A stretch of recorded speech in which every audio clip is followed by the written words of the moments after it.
Like father like सन। किसी मशहूर फिल्मी डायलॉग में राजेश खन्ना कहते हैं, ब्लोड जिंदगी लंबी नहीं ऊंची होनी चाहिए।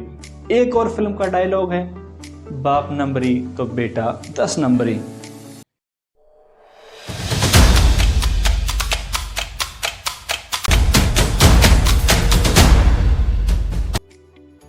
इसके बरक्स ही जस्टिस चंद्रचूड़ का कार्यकाल लंबे समय था ही, साथ में सबसे ऊंचा भी।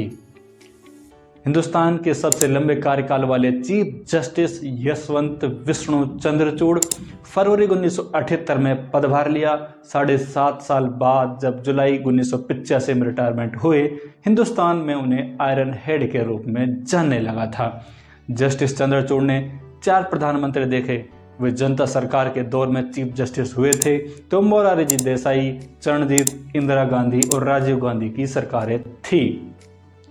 सभी अलग अलग मिजाज की सरकारें, या यूं कहें बड़े बहुमत की सरकारें और बेहद ताकतवर सरकारें थी। किस्सा कुर्सी का मामले में जस्टिस चंद्रचूड़ ने संजय गांधी को जेल में रहने पर विवश कर दिया। इसके बाद ही आई इंदिरा की सरकार से उसकी कैसी ठनी रहती होगी, जरा अंदाजा लगाइए। मगर जस्टिस चंद्रचूड़ के पास केवल रीढ़ की हड्डी ही नहीं थी, मजबूत जिगरा भी था।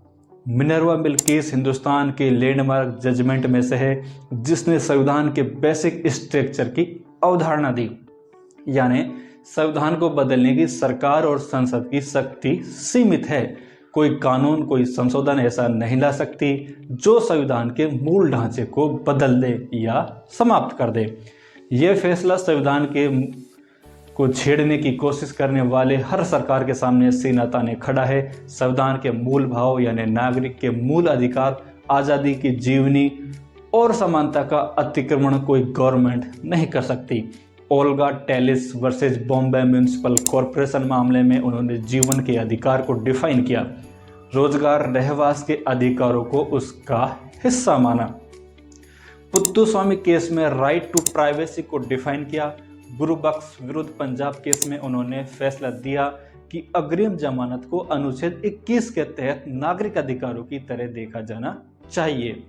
एक हैबियस कॉर्पस केस जिसमें इमरजेंसी के दौरान जीवन के अधिकारों को निलंबित हो सकता है, यह फैसला प्रतिगामी माना जा सकता है।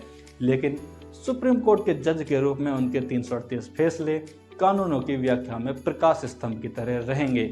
जब कभी नागरिक राज्य अधिकारों के मसले पर बहस छिड़ी तो हैबियस कॉर्पस केस छोड़कर चंद्रचूड़ का फैसला लोकतंत्र और नागरिक स्वतंत्रता के पक्ष में साफ नजर आया और यही उन्हें यादगार बनाता है। मगर भारत के लोग उन्हें साहेबानो केस के लिए याद करेंगे।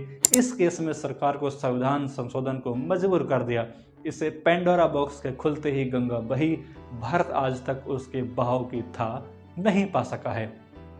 उस फैसले के नतीजों में डूबते उतराते देश में आज उनके ही पुत्र चीफ जस्टिस हैं, पर भारत का सुप्रीम कोर्ट आज अपनी विश्वसनीयता के सबसे कमजोर छिछले दौर में है, क्योंकि फैसले आने के बाद पूरा हिंदुस्तान जानता है कि क्या फैसला आएगा।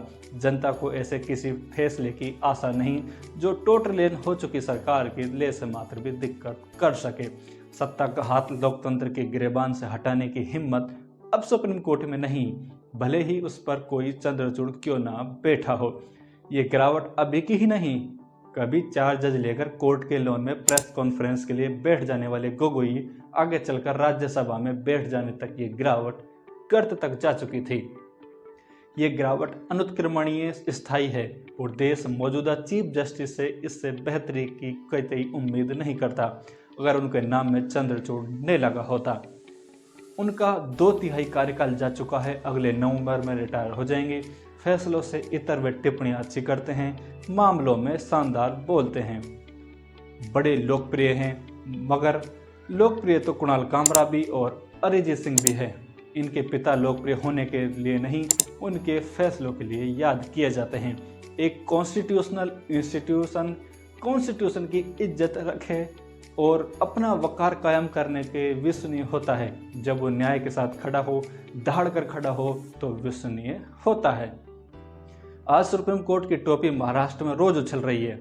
हर दूसरे दिन किसी प्रेडिक्टेबल टेबल फैसले में उछल रही है सरकार और लोकशाही के बीच रस्साकसी में कोर्ट जब सरकारी प्रतीत होता है तो राष्ट्रीय न्यायिक डेटा ग्रिड NJDJ के आंकड़ों के अनुसार सुप्रीम कोर्ट में फिलहाल 80,344 मामले लंबित हैं, जिनमें से 78% मामले दीवानी हैं, 22% मामले आपराधिक हैं। इसके शीर्ष पर बैठे शख्स को देखकर मुझे शख्स के लिए दुख होता है जिनका दौर सबसे लंबा नहीं ऊंचा भी था।